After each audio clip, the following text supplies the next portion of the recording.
Hello and welcome to the first video of the top 5 Project Falcon Punch videos of 2017. I'm your host Dan, and just like it has been for the last 3 years, for the first time, we'll have Scott. Hello, glad to be back. From Super ONM. I probably should have added that one in there, but Yeah. I'll just add that on the end there. Yeah, this is the 3rd year running now you're doing this. It is, it's almost like a tradition. Exactly. Have you had a good Christmas? I guess I should ask, as we're recording this in between Christmas and New Year. Seeing family, usual stuff, been good. Yourself? Yeah, I have had a good boozy Christmas. I was constant drinking, and now I feel like I'm sweating alcohol.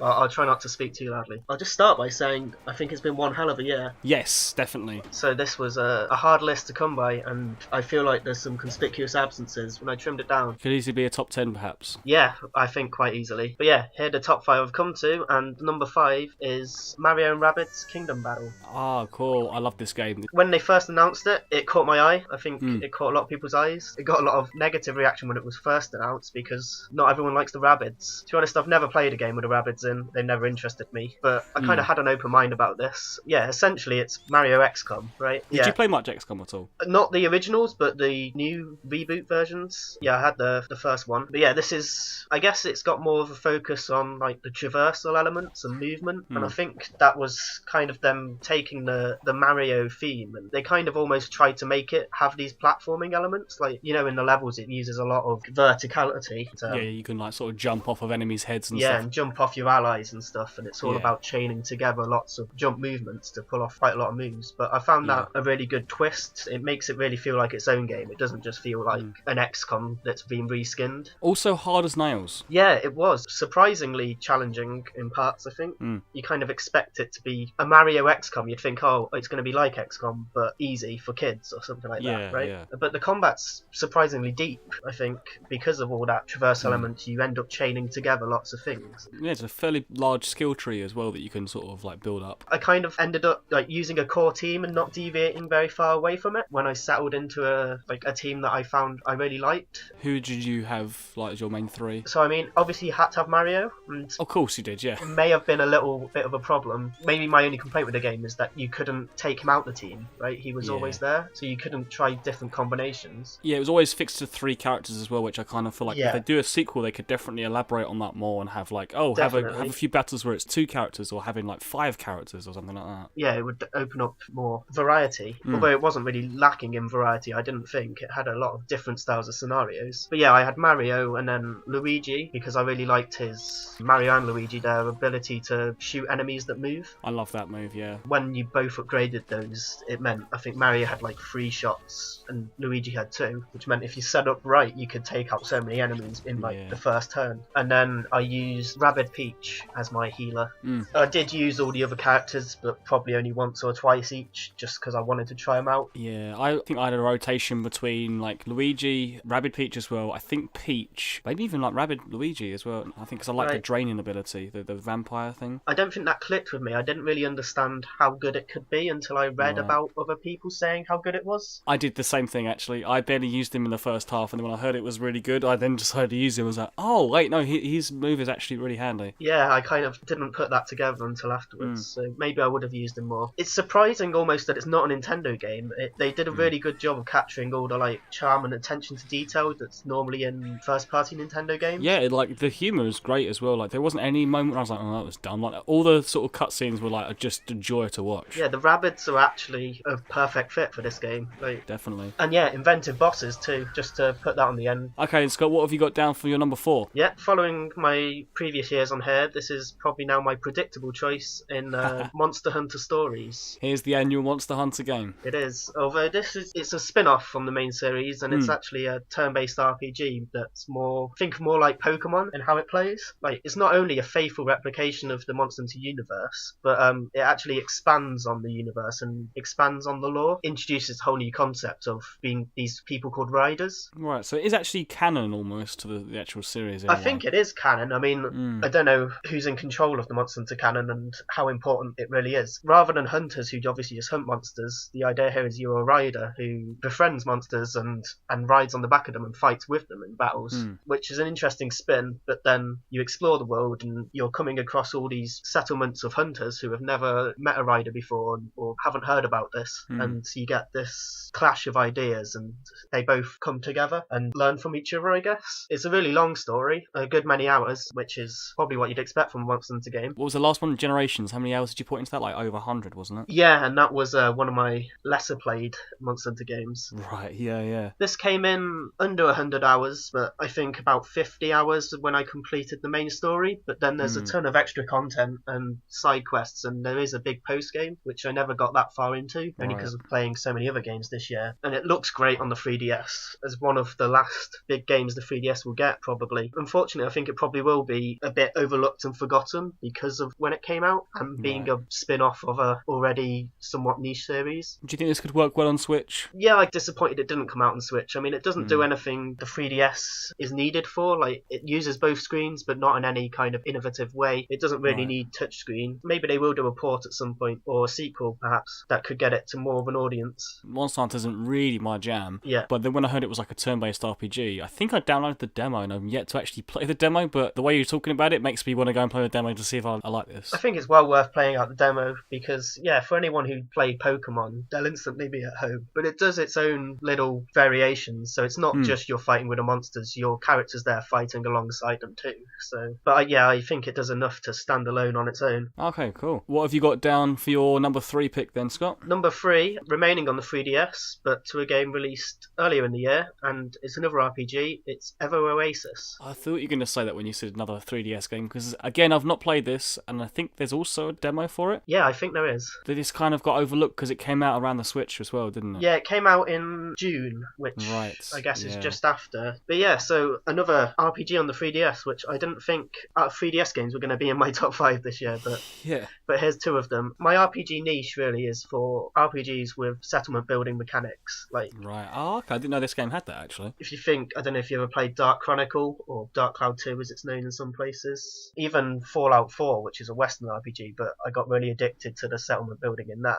Well, Evo Oasis places you in the role of this almost like a mayor character in charge of this settlement, where you have to convince people to join you, level it up, and it grows in size. More people come and join, and they establish shops, and you're basically managing who can set up shops, and you're making money off them being there, and you're trying to grow the settlement. So it's got this split between going out adventuring and exploring and fighting monsters in the world and, you know, advancing the story, but also spending time in your settlement, leveling it up, getting more people to join, deciding what shops to place where, and generally just growing this settlement. I found that a really addictive mix. You're getting this constant feed of unlocking new abilities and content as you're going through the game, so it never really felt stale, even though it's quite a long game. And yeah, it's just a really charming and cute game, I think. What's the, say, the combat is like in this game? Because I think like when it comes to RPGs, that is always like a thing for me. It's like, if I like the combat, then I like the rest of the game. It's not a turn-based game, this one's a real-time combat, and you go out with up to 3 characters, your main character, and then 2 people from your settlement you can take along, and then you can switch between them, but it's like real-time combat. It's a pretty simple affair. Everyone's just got like an attack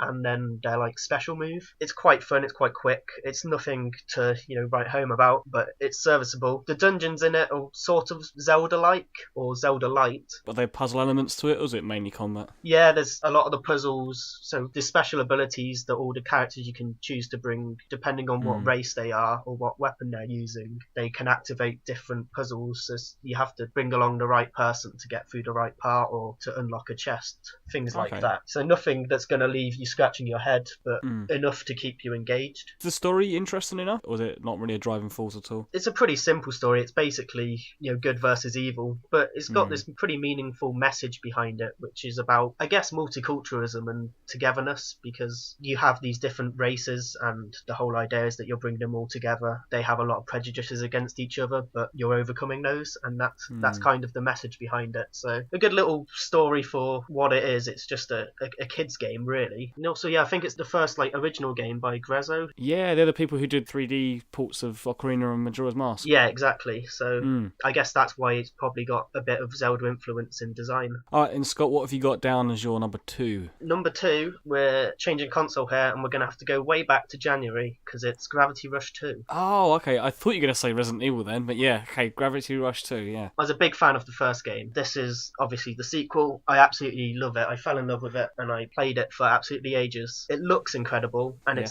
sounds incredible as well. It's got a really good soundtrack. I don't know if you've played it yourself? I've played the demo of Gravity Rush 2. I played it earlier this year when it came out. out. I liked the first game, but I felt like it had its problems, I guess, mainly with the combat. But did it fix that, would you say, with the sequel? I think there are still some problems. Mm. They've definitely improved it. It expands on the gameplay of the first game. You've got expanded abilities and more gameplay variety because you can now switch between different gravity styles. And so one's like a really heavy one, which is all about slow but heavy attacks and keeping you low to the ground. Where in the first game, I found myself just repeating the same one move over and over again. And in this, I did find myself fighting a lot differently. I think it kind of delivers what the first game set up, and because of it's now on the PlayStation 4, they could really go all out with it. And for me, it exudes charm. Like, Kat as a main character is absolutely wonderful, but also all the little side stories. I think that's what really draws me into the world. Right, and it's just a world that I really love to explore. Is the story itself pretty good then? I was always interested in the story of the first one. The story is really good and really confusing. Right. So the second game it's actually 3 separate stories, and I think Gravity Rush was originally conceived as a trilogy. I think they realised in making 2 that they were lucky to be allowed to make 2, and 3 was probably never going to happen. There's this clear break between these separate stories that are being told. One kind of goes on in the background, but there's a split. So you get one story at the start that concludes, and then you get this other story which ties back to the very first game and brings it all to a satisfactory conclusion.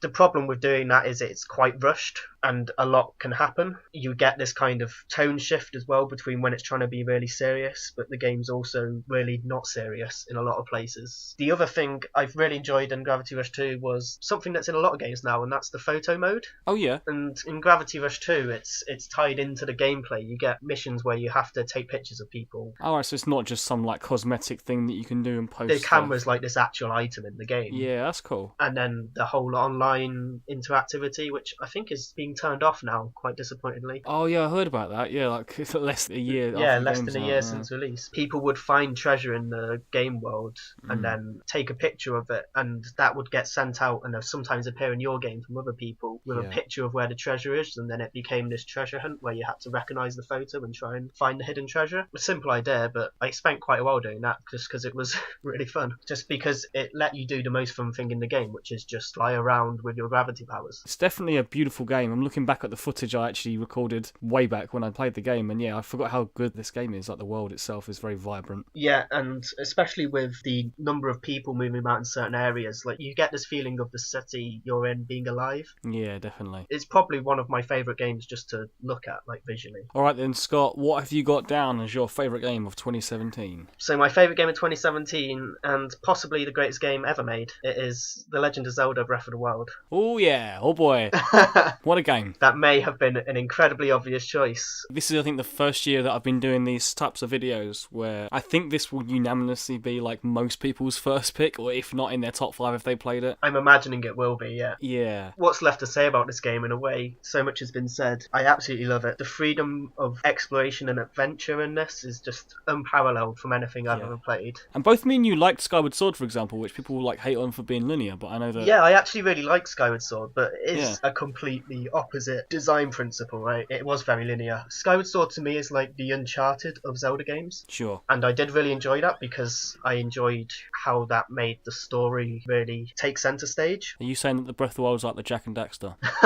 As I said, possibly the greatest game ever made, that would make it a lot like Jak and Daxter. You're right. Yes. The emergent gameplay that's in this, it just has this wonderful interplay and interaction of all these various systems, and it's quite unlike anything I've ever played before. Like, in many different systems there are working together, but not by pure design, but like from the emergent behaviour they have, how the weather interacts with the fire. There's those sense of discoveries where, like, the first time when you get struck by lightning and you think, wait, what if I throw my metal sword towards an enemy, and you see him get struck by lightning and you think, oh, that's so cool. Yeah, the moments like that, the game is absolutely full of them, and somehow even at the end, after I'd finished it, 125 hours in, I was still finding out about things you can do in the game which I had no idea you could even do. Like, for example, I never realised that, this is just a tiny detail, but if you climb up to the top of a tree, you get this like unique animation of Link holding onto the top of the tree and leaning out like a lookout, and he actually recovers stamina, and I'd never done that. I was just like, oh. And yeah, there's just so many little details,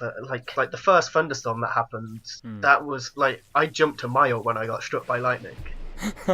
And I've never so quickly gone into my menu and unequipped all my equipment just because I didn't want to get hit by lightning again. Yeah. You have this real player agency. Like, the game respects you so much to just let you do what you want. Mm-hmm. It was interesting how you could draw comparisons to past Zelda games. For example, going to Zora's Domain and how that compared to doing the same thing in Ocarina of Time. Yeah, I was going to say Twilight Princess, but yeah, Ocarina of Time as well, like just going up the river and just finding the Zoras at the top of the river. Yeah, exactly. It somehow felt so much like a Zelda game of the past, but also like something completely new. I just don't know how they did it. The interesting thing is, even once I'd like mastered a certain way of fighting enemies, I wouldn't just stick to it. I would mix up my tactics just to see what else I could do. In a lot of other games, when I find a way of winning, I just stick to it because I kind of just want to do well and get through it. But in this, I just wanted to try out all the different ways of playing the game, just because the discovery, how all these things work together, was what made the game so good. And the really interesting thing is that there are actually quite a lot of things you could point at in Breath of the Wild and say, I wish they'd done this better. Like, the biggest one being dungeons, right? Yeah. Everyone kind of feels like, oh, it was so good, but I wish there'd been big Zelda dungeons. I wonder what is going to happen to Zelda next. They've made this absolutely incredible game, and yet there's so obviously areas for improvement. If the next Zelda game, they take Breath of the Wild and fix all those things, it's going to be phenomenal. Always the highlight of Zelda for me in the past was the dungeons and the bosses, and I feel like this is probably the weakest Zelda game for that. But everything else around it is just like so grand and amazing that you kind of look past that because the rest of the game is so great. Exactly. This is going to be most people's games of the year, honestly. Your video being the first one, I'll be interested to see how everyone else's pans out. But yeah, I think that Breath of the Wild is definitely one of the best games in the last decade, if not the best game in the last decade for me. I completely agree. All right, and Scott, thank you once again for coming on. Thank you for having me. For the third year running Yeah. now. Have to do this again next year. Where can people find you on the internet? Would you want to plug anything in particular? Yeah, so I'm from SONM, which is Super ONM Nintendo Forum in the UK. It's quite quiet at the moment and not much happens there, but I think we're going to be making an announcement soon, so stay tuned for that for anyone from SONM. Cool. You can find me on Twitter at Orange Raccoon, Raccoon with a K. Okay then, Scott. Well, until next year, thank you once again. Thank you.